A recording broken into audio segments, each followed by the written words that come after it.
Bonsoir et bonjour chers frères et sœurs. Aujourd'hui, nous nous retrouvons sur la plateforme de l'Académie de la culture noire pour traiter d'un argument important. C'est un argument que nous appelons la linguistique noire, que nous allons traiter avec Yambikou de la compagnie noire, une des grandes compagnies noires qui fait la fierté de la race et de la culture noire. Yaya Mikoudi Kinkela, qui fait partie du clan Wamazulu aussi, et nous allons recevoir pour traiter de la linguistique. Et Ambikouli, soyez la bienvenue.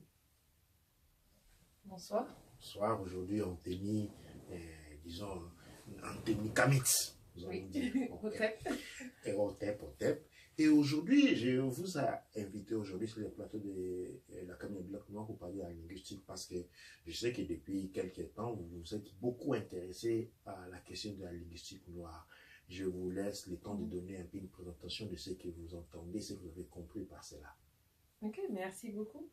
Alors, la linguistique noire, c'est un thème qui m'est vraiment à cœur. Et la question que vous allez peut-être vous poser, c'est comment est-ce que je suis tombée dans la linguistique noire?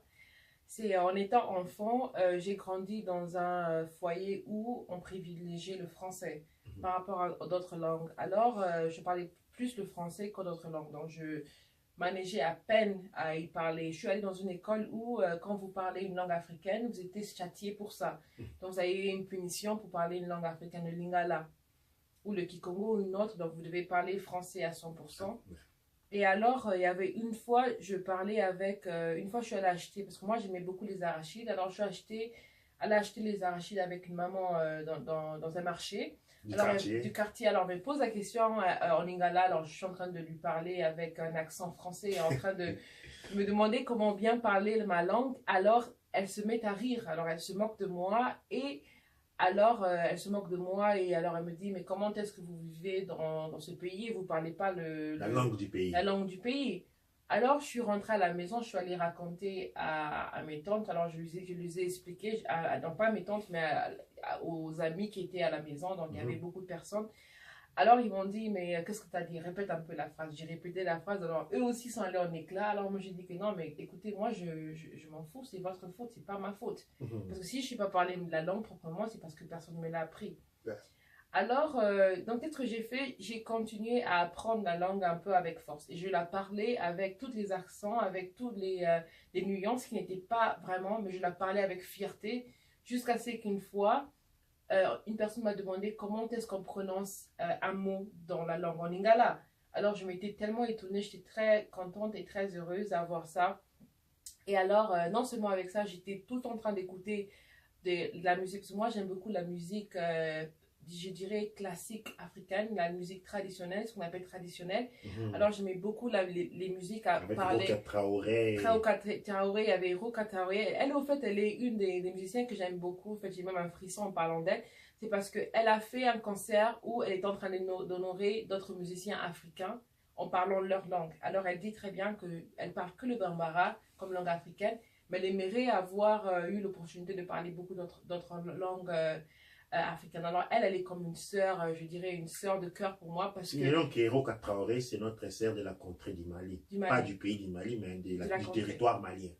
Voilà, donc alors, c'est vraiment une sœur de cœur parce qu'elle a vraiment souligné un problème que moi aussi j'avais. Donc, j'aimerais beaucoup parler la linguistique et parler les langues, d'autres langues africaines. Ouais. Alors, j'ai commencé à faire mes recherches pour savoir comment est-ce que je peux aller. Alors, j'écoutais beaucoup de musiques, des chansons de Maria Makeba aussi, donc de l'Afrique du Sud, et j'aimais beaucoup les langues Ntossa et Zulu. Alors, des fois, quand je chantais, en fait, j'avais une amie qui est Ntossa. Alors, elle m'apprenait à dire une langue avec les clics, bien sûr. Alors, elle m'apprenait à prononcer les mots, et j'avais beaucoup de difficultés. Alors, une fois, pour l'impressionner, pour la déranger, je chantais en Ntossa. Alors, elle m'a dit, mais attends, tu chantes très bien, tu parles très bien en Ntossa. Je dis, quoi? Alors, elle me dit, oui. Elle me dit, mais quand tu chantes, en fait, c'est comme si ton cerveau ne bloque pas. Il n'y a pas un bloc lié à l'éducation coloniale selon laquelle tu es un Congolais, donc tu ne sais forcément tu ne dois pas parler de tout ça. Alors, voilà, donc c'est vraiment là que vraiment j'ai eu mon explosion pour faire des recherches sur la linguistique. Et pour parler de la linguistique, je vais introduire ici un livre très célèbre, c'est celui du professeur Babingwe Bilolo, qui est le dictionnaire vers un dictionnaire Tchekam Copte Luba. Je vais lire une page ici, à la page 14, quelque chose qui m'a surpris. En parlant de la langue Luba, il dit en fait, quand on regarde les statistiques, on dit que la langue Luba n'est parlée que par 6 millions de personnes. Mais en réalité, qu'est-ce qu'il dit ici? Il dit, à part que dans les gens qui parlent Luba, okay, il dit ces chiffres se laissent vérifier en examinant le nombre approximatif des lubaphones dans la province Congo-Kinshasa. Dans les Kasaï oriental, il y a 6 millions. Kasaï oriental, 6 millions aussi. Katanga, 6 millions. Maniema, 1,7 million. Kinshasa, 2,5 millions. Le Sud Kivu, 1,5 million. Les autres provinces, ça fait 2,2 millions. Le total fait quelque chose comme 25 millions. Mais il dit qu'il faudrait ajouter à ces chiffres parce que la totalité de la population de la Zambie, environ 12 millions, la population du Malawi, 14 millions, du Zimbabwe, 30 millions, c'est 41 millions. Une bonne partie de la population du Zimbabwe, Angola, Mozambique, Ouganda, Kenya, Rwanda, Burundi. En fait, c'est la langue la plus répandue de l'Afrique noire. En fait, c'est ça. Donc, c'est vraiment, quand on parle, en fait, avec le livre là, le livre du professeur Abilolo, ça c'est aussi un livre que j'ai beaucoup aimé, au fait, que je dois lire 5 fois au moins.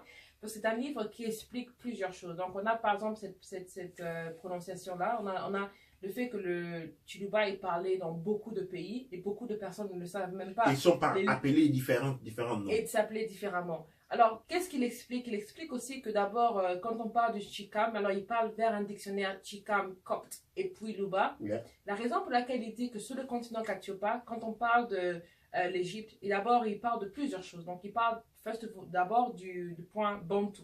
Quand on parle du Bantu, alors il explique comment pour la race noire, il y a tout le temps une appellation différente pour la race noire. Donc avant c'est comme, mais même si on regarde l'histoire actuelle, on voit que dans les années 60, on était des nègres, aujourd'hui on est des blacks. Et puis demain, on sera des noirs, et après on sera des je ne sais pas quoi. Les colorés. Non, les colorés, on était des colorés, des personnes avec des couleurs, on a plusieurs mots qui changent tout le temps.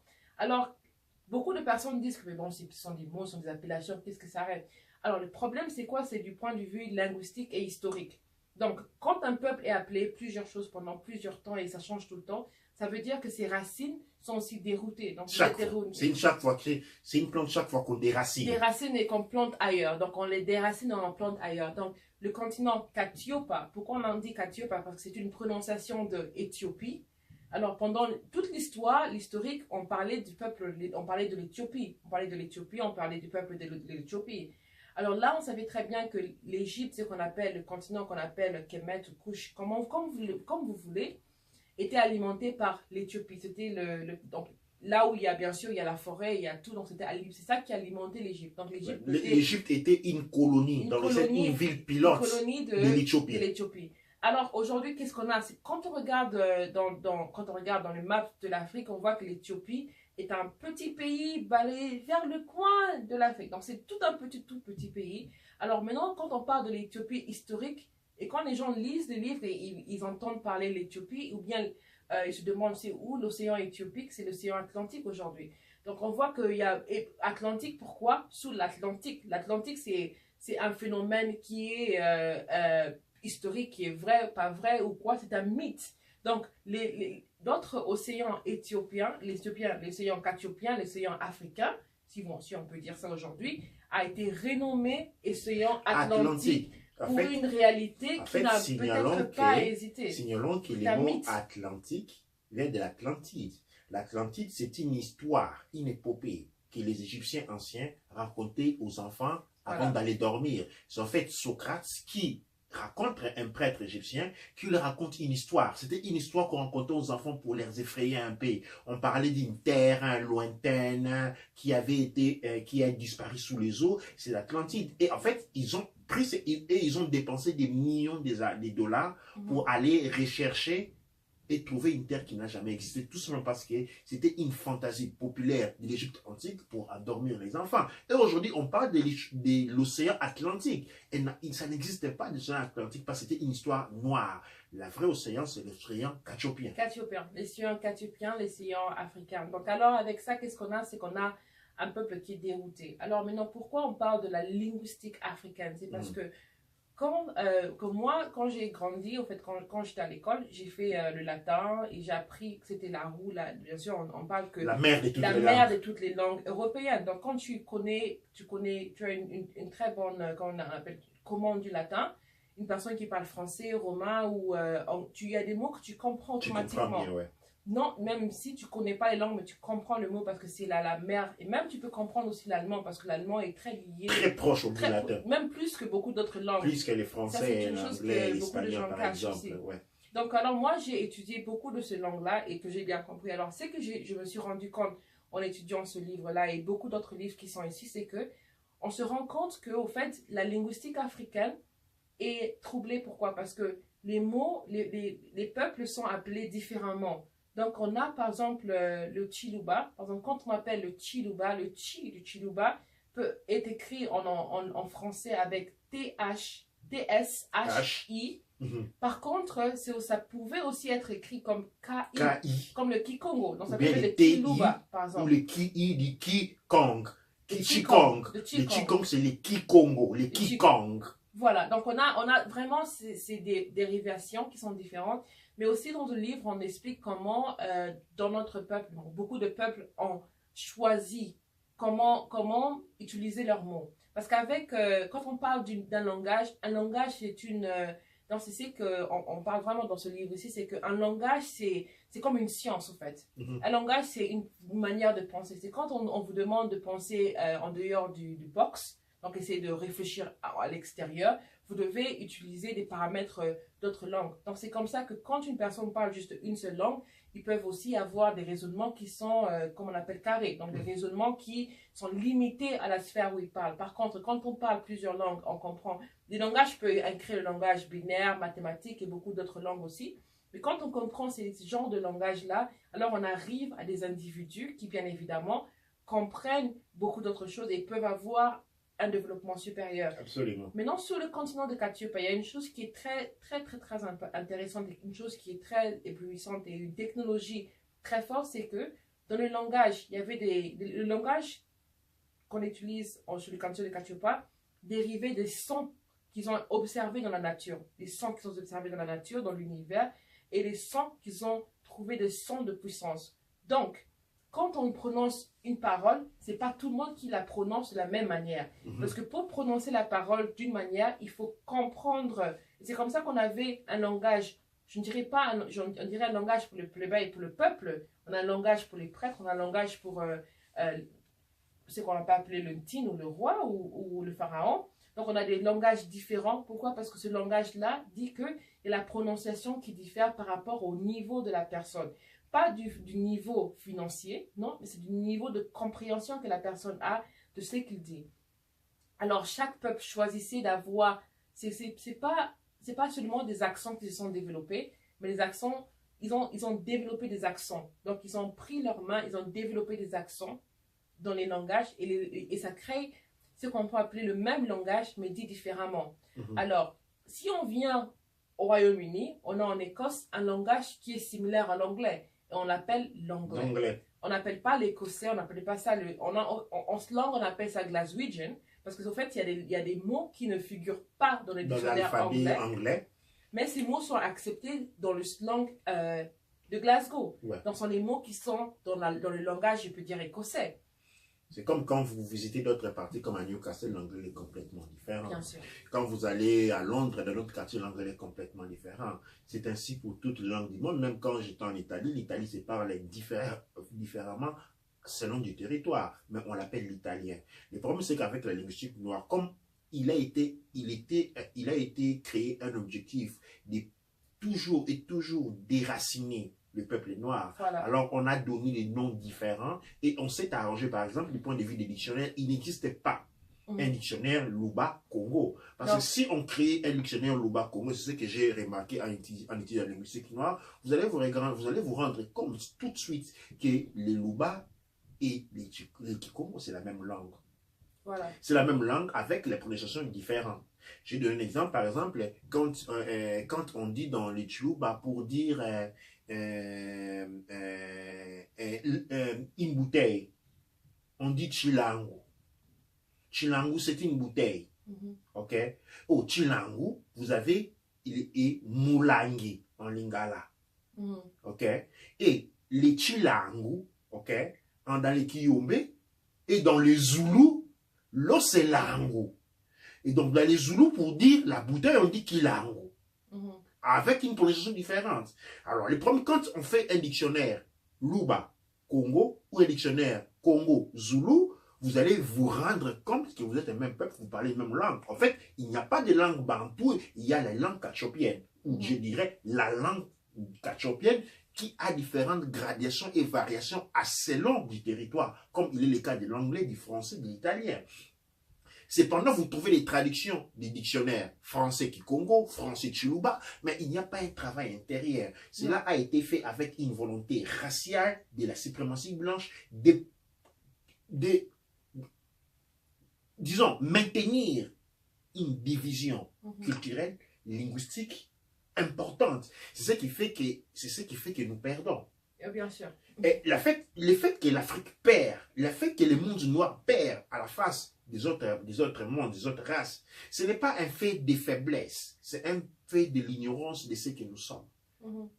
Je vous laisse la parole. Non, mais ça, c'est comme encore l'exemple de Chilangu et de le Kilangu, c'est très important parce que là, encore, si je reviens encore vers la linguistique, on a le Chi, on appelle le Chi, on écrit ça en Chiluba, on écrirait ça à T-S-H-I.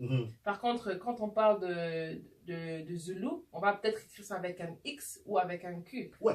Et pourquoi? C'est prononcé de la même manière. C'est prononcé de la même manière. Et pourquoi il y a une autre dévastation encore plus grande? C'est le fait que la raison pour laquelle il y a beaucoup de dialectes, on dit petite langue en Afrique ou on dit pour petits groupes de langues, c'est parce que tout simplement, chaque peuple qui est arrivé pour coloniser l'Afrique, donc on a les Anglais, les Espagnols, on a les Portugais, les Hollandais, les Allemands. Il y avait les Prusses avant, et tout chacun a colonisé en imposant sa structure mentale et linguistique sur ces peuples. C'est ce qui a créé en fait, il y a des dialectes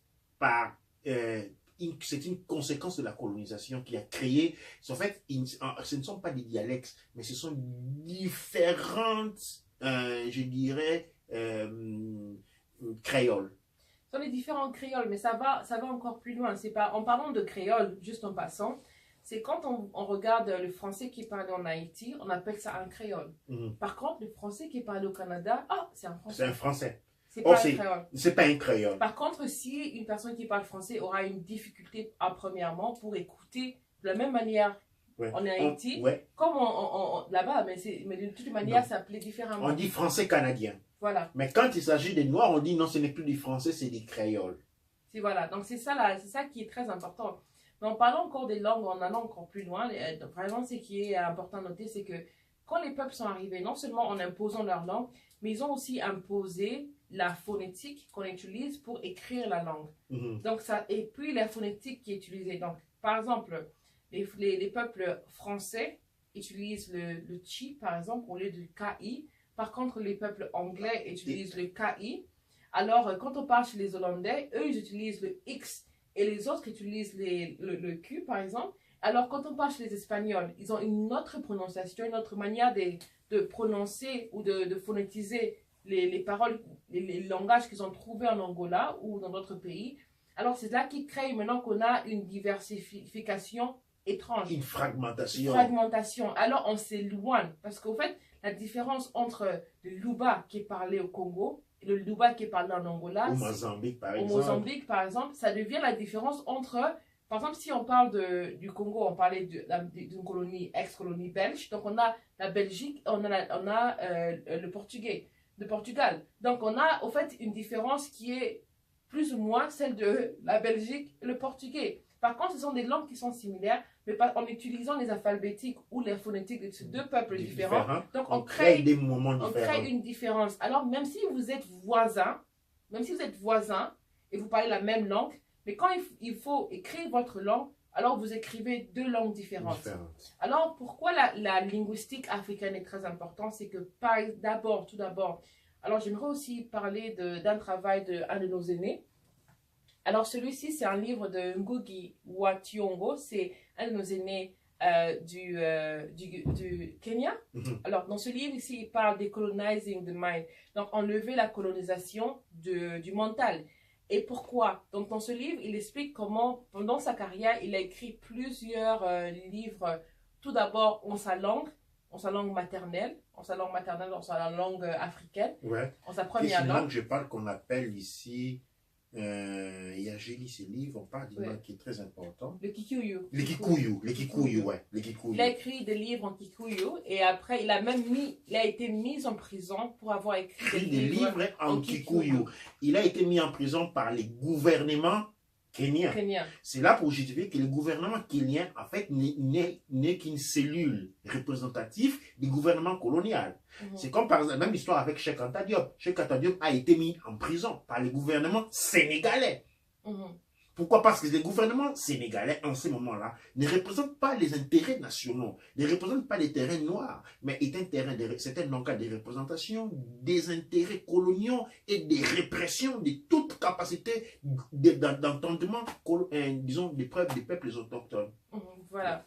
Donc ça, c'est, encore une fois, ça nous montre comment il y a plusieurs manières d'utiliser la linguistique. Donc avec la linguistique, ce que j'aimerais faire, c'est d'enlever la limite. Donc, au lieu d'avoir un peuple, donc on peut dire le Chiluba de la Belgique, et on a le Chiluba du Portugais, et puis on a cette distance-là imaginaire qui se crée dans nos mentales. Alors, j'aimerais qu'on puisse ralentir et nous ramener. Pourquoi? Parce qu'en comprenant comment ils ont fait pour nous éloigner, on peut comprendre comment on peut se faire pour s'unir. C'est absolument. Alors, avec ça, ce qui est très important, et pourquoi je pense que c'est plus important aujourd'hui que jamais, c'est l'importance ou l'émergence, je l'ai lu dans ce livre ici. Alors, le livre s'appelle, en fait, c'est un livre qui est en anglais et en français en même temps. Et comme je lis les deux langues, ça va pour moi. Donc, c'est La linguistique africaine et le développement des communautés africaines par Emmanuel Chia. Alors, ce livre ici explique un phénomène, ils font l'étude des langues africaines au Cameroun. Alors, ils expliquent un phénomène qui est très important. C'est que d'abord, ils disent que dans le monde, aujourd'hui, il y a à peu près 6000 langues. Et de ces 6000 langues on parle de 6000 langues dans le monde entier. À peu près, il y a la moitié de ces langues sont des langues qui sont moribondes. Alors, une langue qui est moribonde, c'est une langue qui est parlée par moins de 1000 personnes. Donc, il y a moins de 1000 personnes qui parlent la langue. Une langue qui est en voie d'extinction, c'est une langue qui est parlée par moins de 100 000 personnes. Donc, dans les 6000 langues qu'il y a dans le monde, alors, on trouve qu'il y a 40% des langues sont des langues en voie d'extinction parce qu'il y a moins de, il y a à peu près, moins de 1000 personnes qui les parlent. Voilà. Et alors, le reste, donc le reste sont des langues qui sont moribondes. Donc, il n'y a pas de personnes qui parlent. Donc, en général, vraiment, si on veut être franc, alors il dit ici que c'est 90% des personnes, donc 90% des langages aujourd'hui sont des langages qui vont mourir bientôt. Pourquoi? Parce qu'il n'y a pas de personnes qui parlent. Donc, c'est 90%. Donc, ça veut dire que quand on a 6000 langues, au fait, il n'y a que 600 langues qui peuvent survivre, des langues qui sont parlées fréquemment par beaucoup de personnes. Et seulement Kacho passera sur la première page. Alors, donc, vraiment, ce qui est... Et encore une fois, donc j'aimerais faire un petit funérail pour une langue qui est perdue. Pourquoi? Parce que la langue, c'est une langue qui s'appelle le Ngo. Donc, à peu près en 1974, il y a la dernière personne qui parlait cette langue est morte. Donc, la langue, elle est partie. Et pourquoi la langue, elle est importante? C'est parce que le Ngo, c'est le léopard.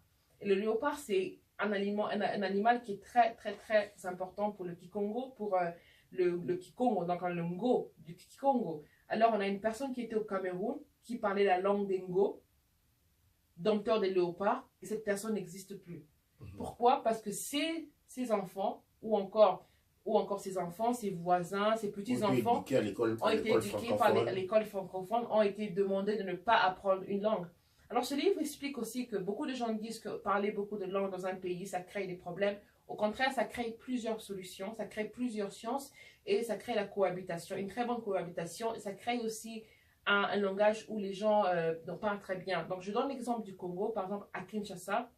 À Kinshasa, quand on parle de le Lingala n'est plus le Lingala des Bangala. C'est un Lingala qui prend en considération le Kikongo, le Chiluba, le Kiwu. Toutes les langues que les personnes parlent sont mises dans le Lingala et c'est un langage qu'on utilise pour communiquer entre nous Kinois. Et maintenant, c'est un langage qui grandit, qui part en dehors de Kin, qui s'expand un peu partout. Ouais, mais c'est un langage qui est plus proche de nous parce qu'un Luba n'a pas besoin d'apprendre le Lingala parce que le Lingala est dans le Luba. Un Congo n'a pas besoin d'apprendre le Lingala parce que le Lingala se trouve dans le Kikongo. C'est de la même manière qu'un Bangala n'a pas besoin d'apprendre le Lingala parce que le Lingala se trouve à l'intérieur. C'est une langue d'interconnexion. D'interconnexion. Et ça se crée facilement parce que ce sont des langues que nous avons en commun. Alors pourquoi la linguistique est très très très importante encore une fois, c'est le fait que la linguistique est la chose qui nous rapproche entre nous, c'est la chose qui nous rappelle de ce qu'on est, notre culture, et aussi ce sont des appellations que nos ancêtres ont utilisées pendant plusieurs temps.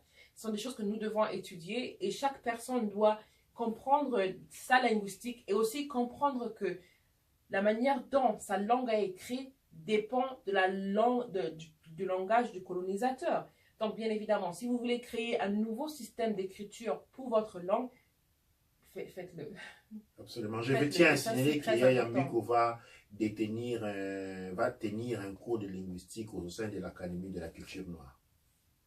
Merci. Je pense que c'est une chose qui est très importante parce que souvent quand on parle de comment faire pour se rapprocher, comment faire, beaucoup de gens disent que bien sûr on utilise le français pour parler aujourd'hui. Pourquoi? Parce que dans notre mental, il y a une différence entre le Kikongo et le Ngo du Cameroun et d'autres langues du Cameroun, d'autres langues du Mozambique et tout. Par contre, ce sont des mêmes langues. La chose est simple, c'est que si on enlève les limitations mentales.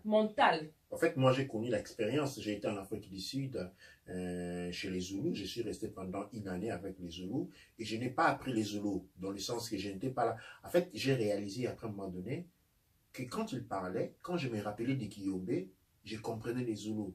En fait, au lieu d'essayer d'apprendre les Zoulous, j'ai essayé tout simplement de me souvenir de plus de mots de Kiyombe.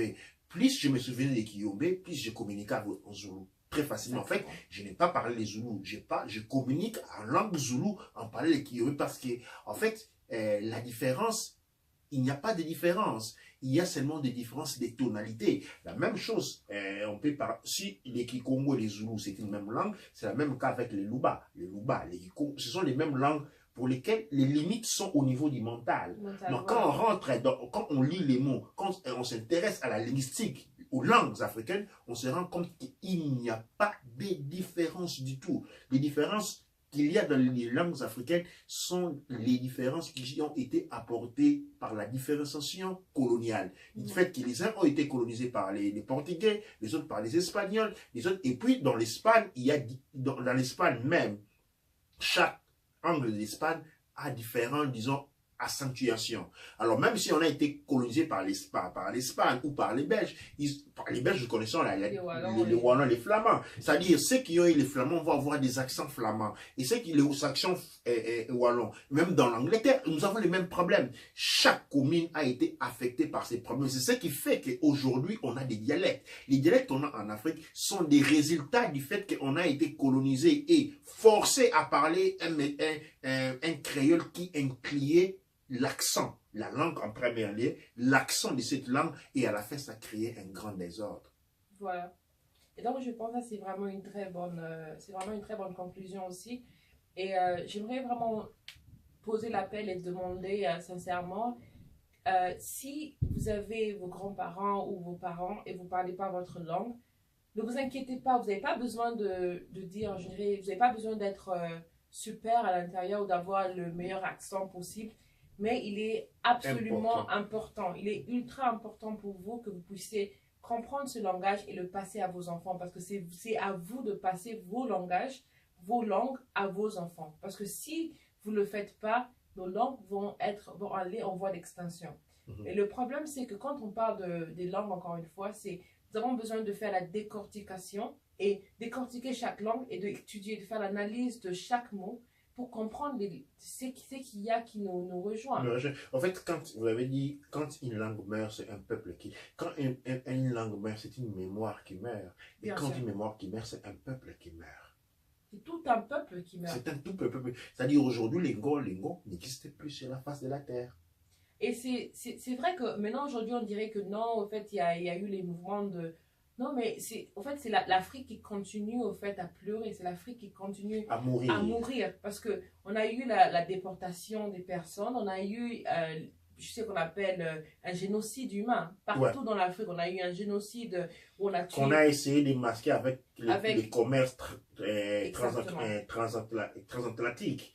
En fait, il n'y a jamais eu d'exportation de plus de je ne sais pas combien de millions de Noirs de Il y a l'Afrique eu en Europe. un Il y a eu génocide. un génocide. En fait, il a été convenable pour ne pas créer des haines raciales, dire en fait qu'on vous a exporté, les gens sont morts, au lieu de dire qu'il y a eu extermination.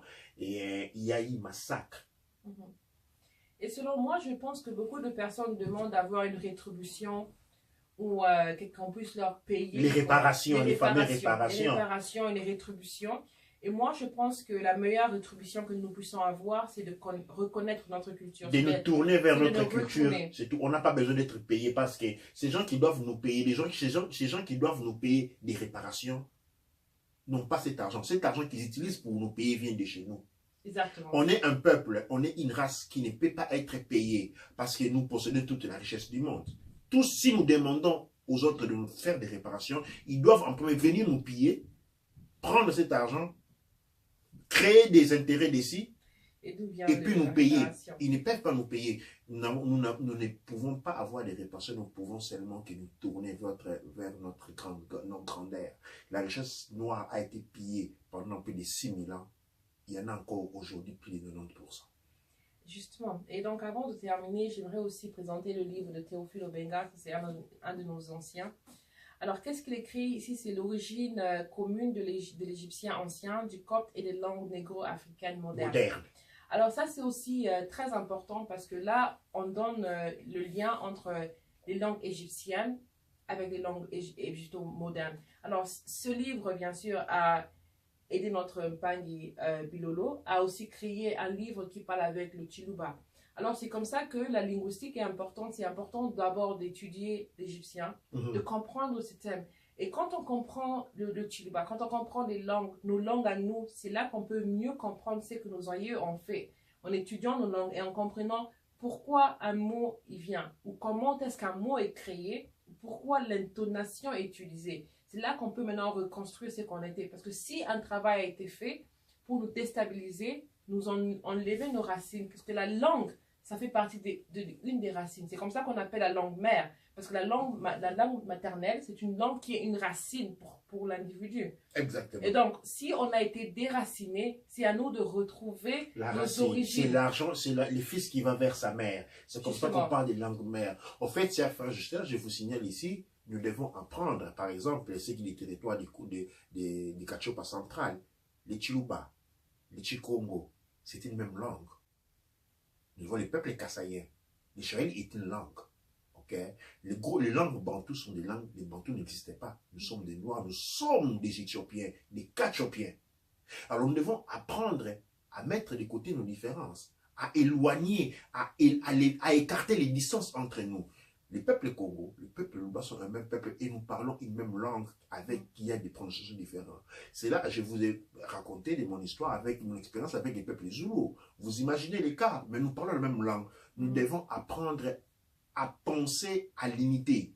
Nous sommes un seul peuple, nous parlons une seule langue. Moi, je suis pour l'instauration d'enlever tout, parler seulement de la langue noire. La langue noire, c'est important. Les langues noires, c'est-à-dire nous avons une même souche. Et puis, la différenciation, selon la ponctuation, les trucs, mais cela vient la langue après. noire.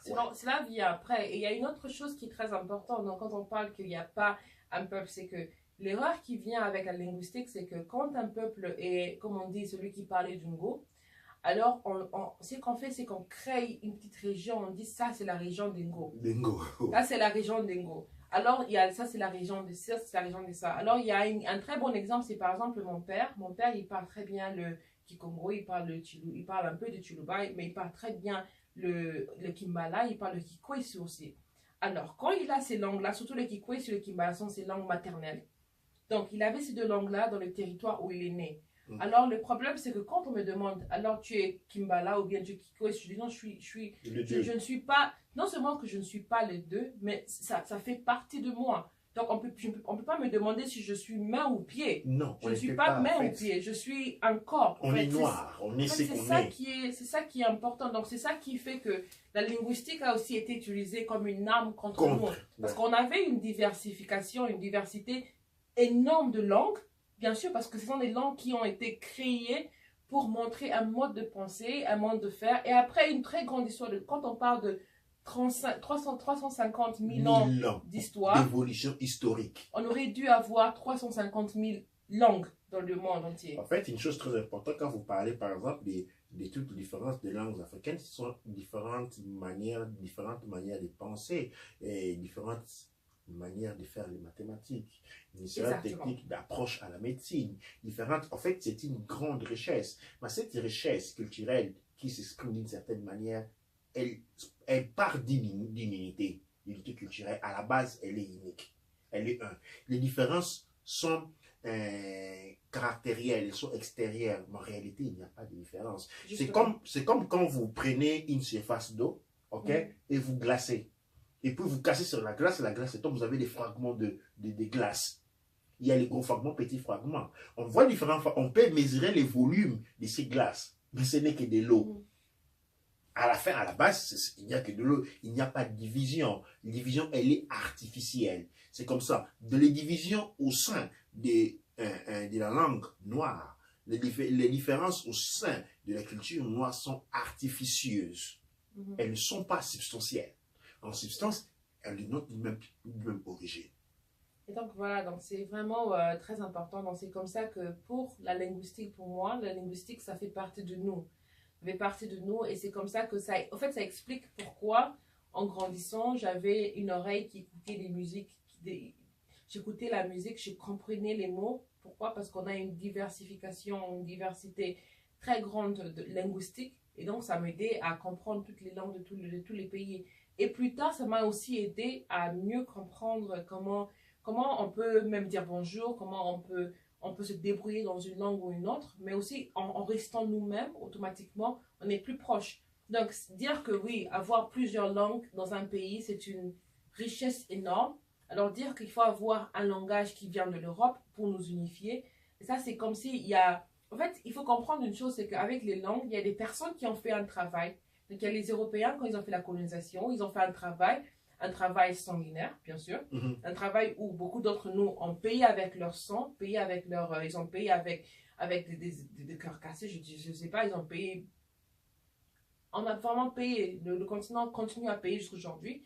Alors, la race a payé parce que nous avons été complètement éliminés de l'Asie centrale, éliminés de l'Europe du Sud, éliminés de l'Amérique du Sud, de l'Amérique centrale. Ce sont et les peuples comme les Pakistanais et les Indiens. Il y a 3000 ans, les Pakistanais et les Indiens, c'était des nations noires. Aujourd'hui, ce sont des nations blanches. L'Irak même, c'était des nations noires. On a eu un lavage qui s'est fait systématiquement, de manière que aujourd'hui, on pense que pour unir deux Congolais, il faut avoir le français. Il faut parler les Français. Ça, mais comment est-ce qu'un langage qui vient de l'Europe, donc si on calcule la distance entre le Congo et l'Europe, donc le Congo et la France, donc c'est le langage français qui va venir nous unir. Non, c'est une dépravation très grave.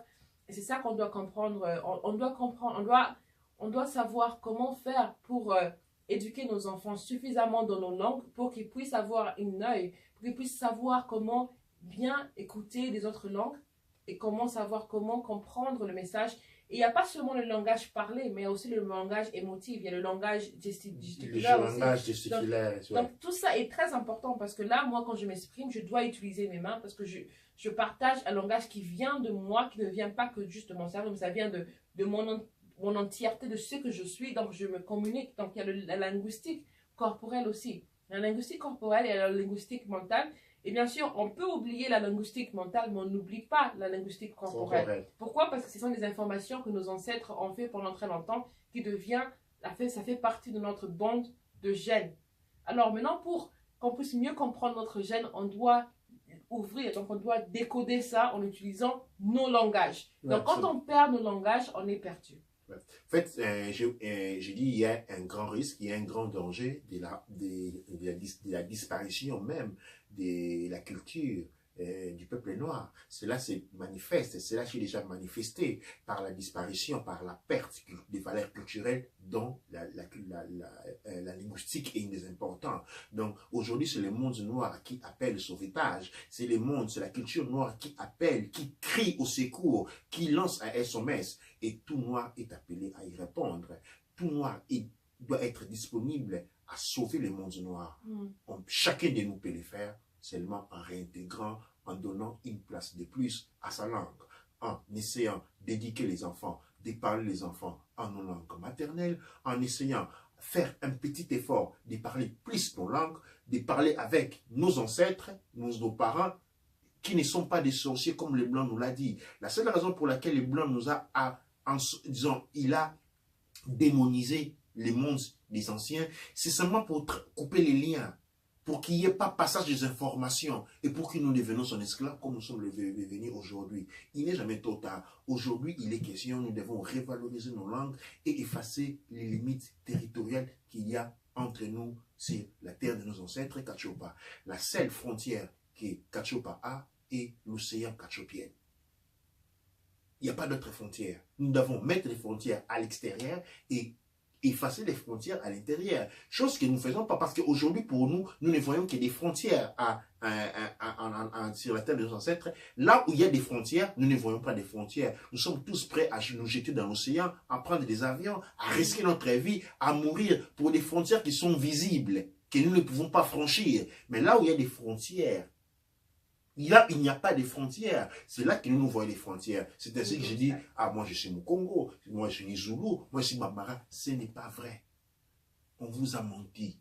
On nous a menti. Et nous devons nous réveiller de ces sommeils. Nous devons nous libérer de ces mensonges pour recréer l'unité noire.